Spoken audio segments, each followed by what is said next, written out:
Zev had hunted the time merchant for longer than any man could count, at least 1,000 years, by his reckoning, though time itself was a tricky thing when you lived as long as he did. His body might have been ancient, but his mind was sharp as ever.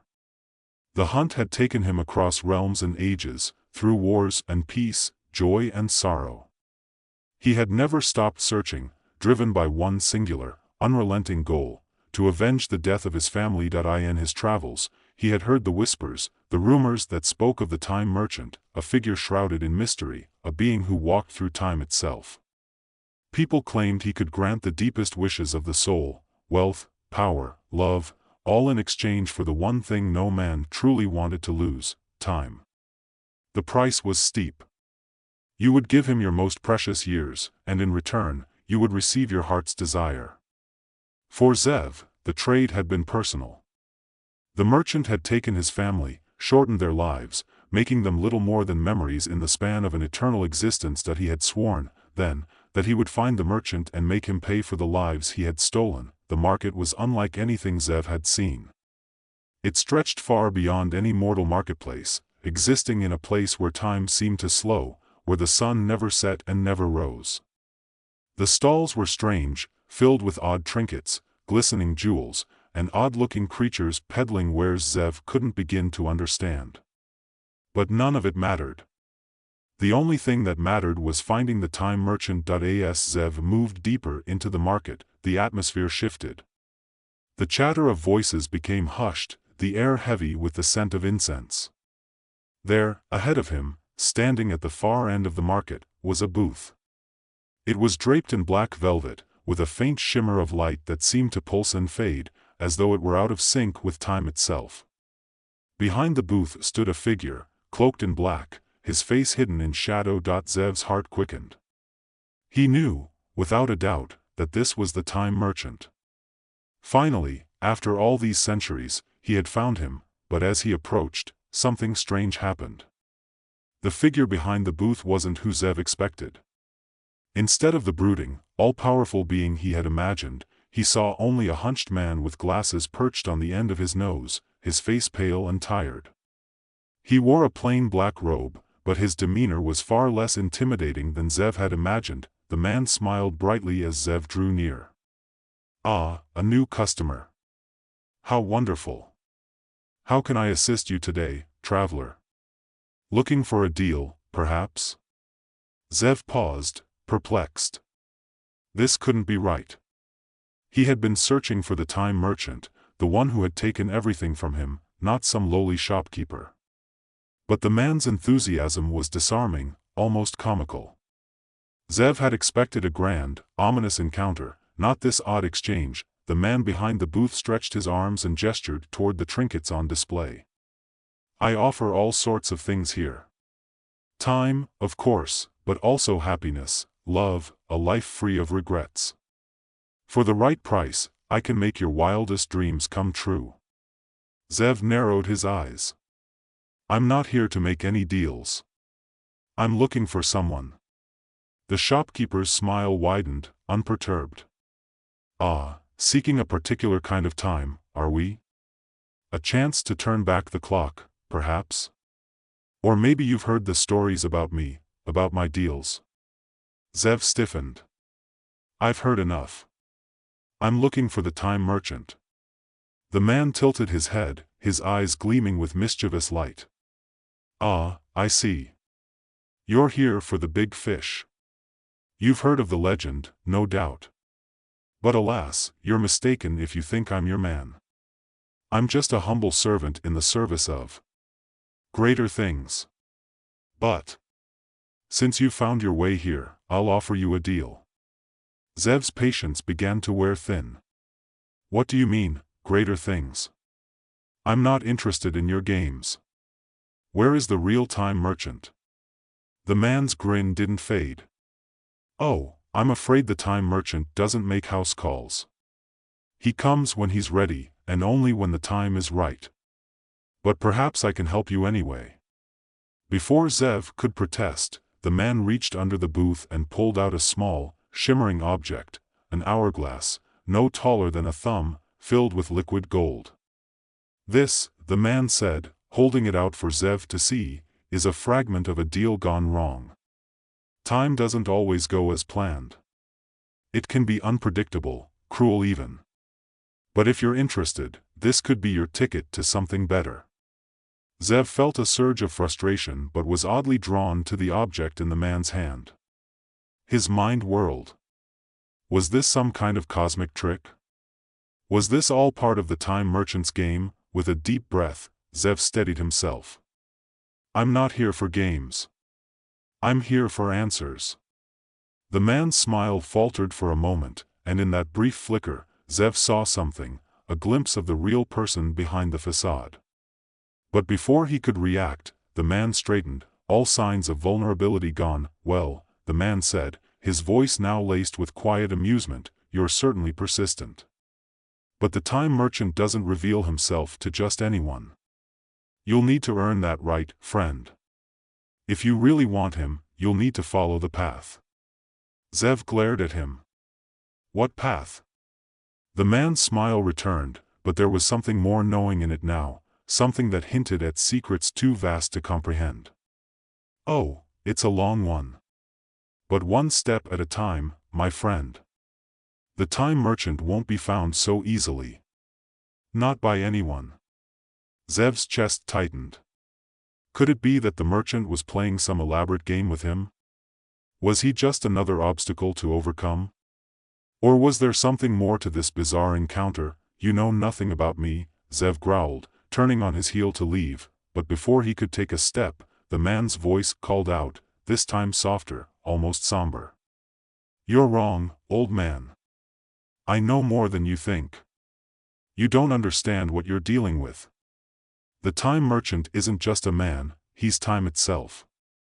He can't be found by following rules.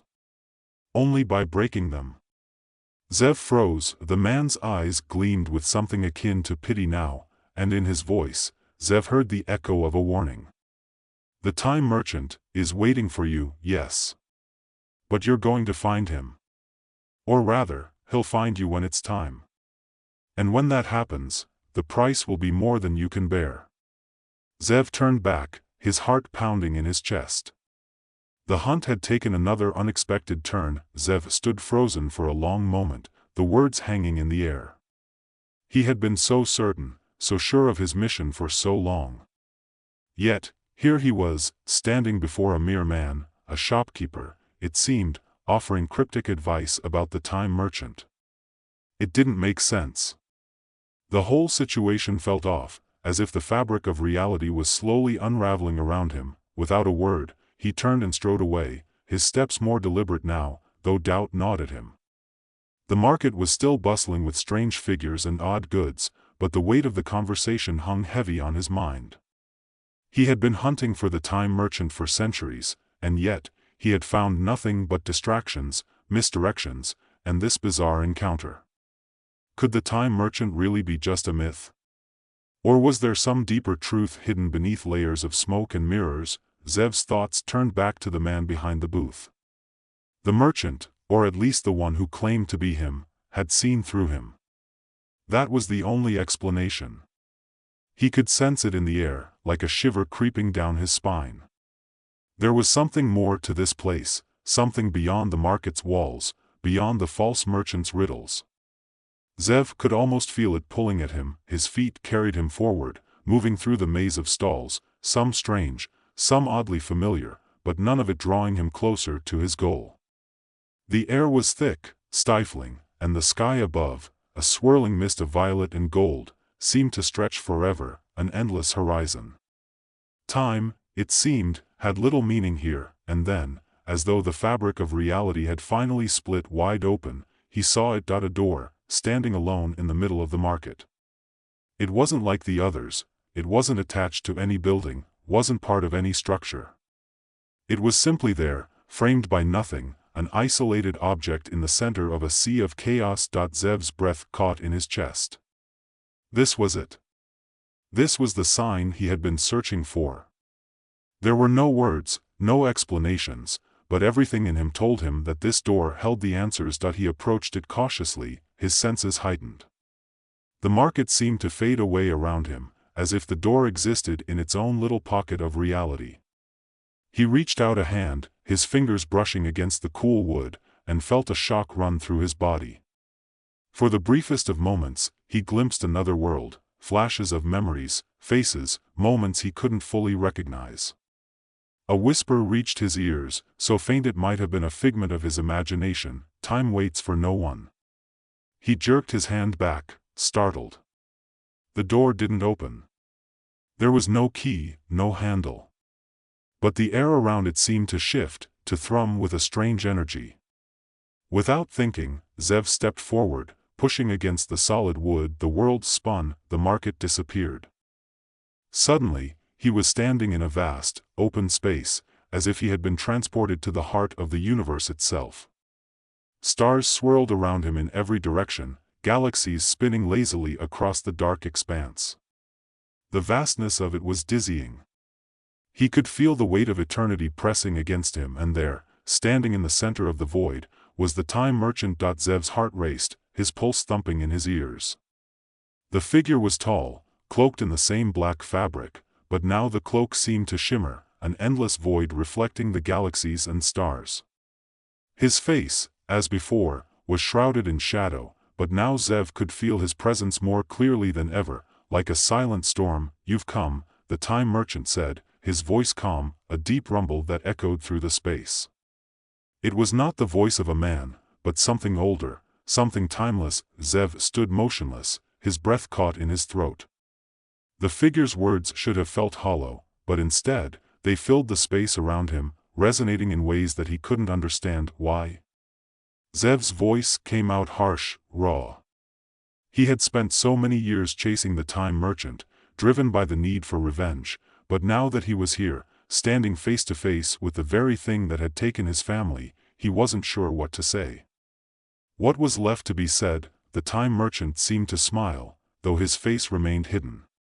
"Why, indeed? That is the question, isn't it? Why do we trade time for what we desire? What drives a soul to give up its most precious gift for something so fleeting? Is it hope? Regret? The fear of death?" Zev clenched his fists at his sides. "You took them. My family. You took their time. You shortened their lives for your games." The merchant's voice softened, though it carried an immense weight. "Did I? Or did they give it to me willingly?" Zev's stomach twisted.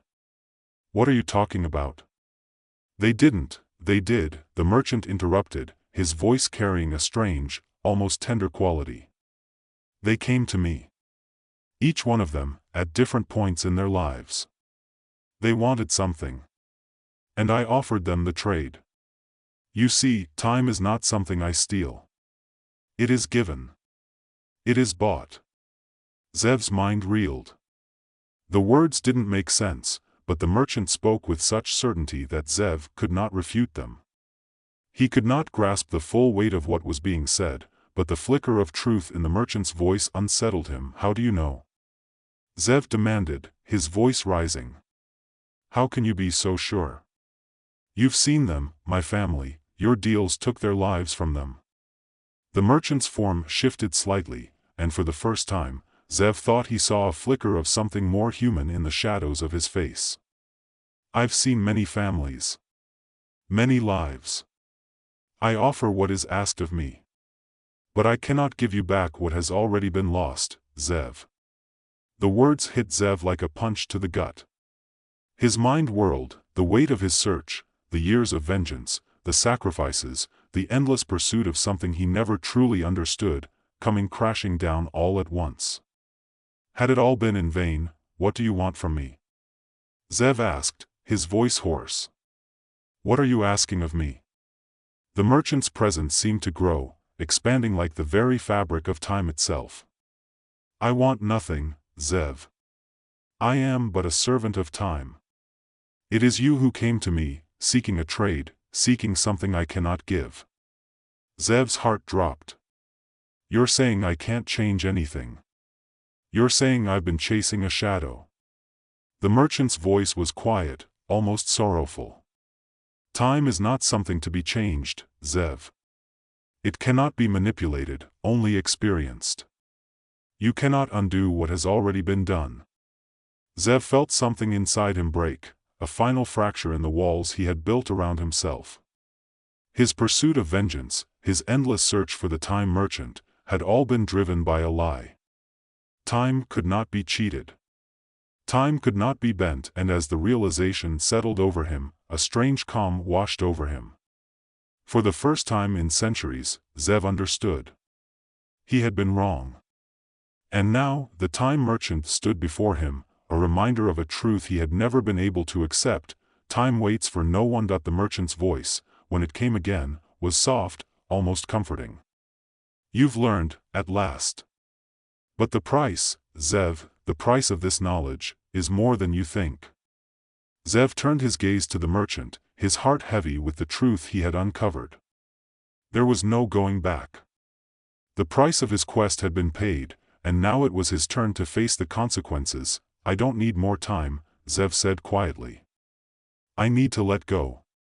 The time merchant nodded, his form blurring as if the fabric of space itself was unraveling around them. The stars above them flickered, growing dim, as though the universe was sighing in relief. Time itself seemed to pause, holding its breath, and then, just as suddenly, Zev was alone. The darkness surrounding Zev shifted. He was no longer standing in the vast expanse of space, no longer facing the endless void of stars. The feeling of weightlessness faded, and the ground beneath his feet grew firm once again. His breath came in slow, measured gasps as if he had been holding it for far too long. He stood in a room now, the walls cloaked in a muted gray, but there was no door, no window, nothing to suggest that this was anything more than an isolated pocket in the cosmos. Just as the time merchant's domain had felt, Zev staggered, his knees buckling under the strange sensation of the world coming back into focus. He felt unmoored, detached from the time and place he had known. His mind spun with the weight of what he had just experienced. The truth, the crushing, impossible truth, had settled on his shoulders like a boulder. He couldn't change anything. He couldn't get his family back.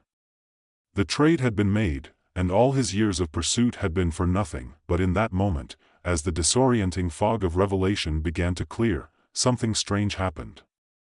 The air around him, heavy with the stagnant pulse of time, seemed to shimmer. He could feel it then, the smallest flutter in the fabric of reality. As if time itself had taken a single, deliberate breath. The shift was imperceptible at first. The walls, once gray, began to shift, fading, dissolving, becoming something else entirely. Zev's breath hitched as the scene around him transformed, and the room began to pulse with a low hum, a frequency he couldn't place. The air itself buzzed, vibrant with the same energy that had radiated from the time merchant.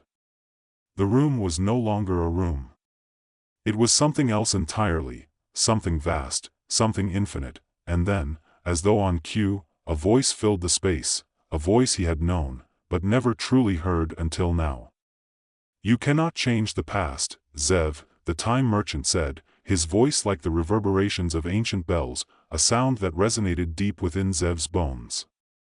But you are still here. Still seeking. Still, learning. Zev turned sharply, his heart hammering in his chest. The merchant stood before him again, no longer distant, no longer intangible. This time, the figure's face was not hidden in shadow, nor veiled by the rippling cloak of time. For the first time, the time merchant was as clear as day. His features were almost human, though not quite. His eyes gleamed with a depth of knowledge that seemed to span eons. His face held no age, no expression that spoke of time's toll, but his gaze was heavy, filled with the weight of the worlds. You're real, Zev murmured, taking a step back, as if this were all some elaborate illusion. His voice wavered. I thought. I am real, the time merchant said, his voice quiet, almost gentle. But I am also something more. I am the embodiment of time. A servant of it. We both serve different masters, Zev. Zev swallowed, his mind racing. His pulse throbbed in his temples. This was not what he had expected. All the years spent hunting, all the bloodshed, the sacrifices, had they all led to this? A conversation? A question that had no answer. I don't understand, Zev said, shaking his head. I don't understand any of it. The time merchant nodded, his expression unreadable. Few do. But you will. In time. Zev's chest tightened. You've played me. You've twisted my life, my family, my very soul. And now, you tell me I cannot undo it? You tell me to let go? The time merchant's lips twitched, the faintest ghost of a smile forming. You came seeking revenge. You thought that by confronting me, you would reclaim something you've lost. But time is not something you can conquer. It is not something that bends to your will. It is not something you can undo. The weight of the words settled heavily in Zev's heart. Every ounce of his desire for vengeance seemed to drain away in that moment, leaving him hollow. He had chased something that didn't exist, something unattainable. All of his pain, all of his anger, all of his lost years, it had been for nothing. Time had moved forward. And he had been chasing its tail, and now? Zev asked, his voice small, unsure. What happens now? The time merchant tilted his head, the edges of his form flickering in the dim light. What do you think happens, Zev? Zev opened his mouth to speak, but no words came. The world seemed to hum in time with his heartbeat, and the realization settled into his bones like a bitter truth. I don't know. His voice cracked. I thought if I could find you, I could fix it. I could go back. I thought I could undo the past. The time merchant was silent for a moment. His gaze softened ever so slightly. That is the fallacy of mortals. They think they can cheat time. They think they can turn back the clock. But time moves forward, always. And when you stop fighting against it, when you let it flow, you begin to understand. Zev staggered back, his hands gripping at his head. The words echoed in his mind, twisting and turning in a way that made him feel as if his very thoughts were being rearranged. He had spent centuries in pursuit of vengeance, in pursuit of an answer that had always been beyond his reach. Now, it was clear. There was no answer. There was no fix. There was only time. I don't want to forget them, Zev whispered, the words a soft plea. I don't want to lose them again. The time merchant stepped closer, his presence a steady force that seemed to center Zev in the chaos of his emotions. You won't lose them again. Not if you learn how to live with time, instead of trying to outlive it. They are a part of you, Zev. Always. But their time, like yours, has ended. Zev closed his eyes, the sting of his grief sharp in his chest. He had always thought that if he could just find the time merchant, if he could just extract the truth, he would feel whole again. But now, standing here, it became clear that he would never be whole again. There was no going back. There was only moving forward. He opened his eyes and looked at the merchant, truly seeing him for the first time. There was no malice in his gaze, no cruelty. Only understanding. A deep, ancient understanding that Zev couldn't quite grasp, but felt in his bones. Time is precious, Zev. It cannot be bought or sold, the time merchant said, his voice as gentle as the winds of change. But it can be lived. It can be experienced. And in time, you will understand what it means to let go. Zev nodded slowly, the weight of his journey settling into the space between them. The time merchant wasn't offering him what he wanted. He wasn't offering him revenge or a chance to rewrite history.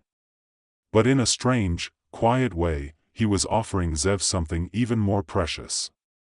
A chance to move forward. A chance to live. The room around them began to blur, the edges softening, as though time itself was wrapping around them once more. The stars faded into the distance, the hum of the void receding. Zev turned away, feeling the burden of centuries of pain lift, just slightly, as the first steps of understanding began to form. And then, just as quickly as it had all begun. The time merchant was gone. Zev was left alone in the quiet, in the stillness of what had once been an endless, echoing pursuit. And in that silence, he began to understand.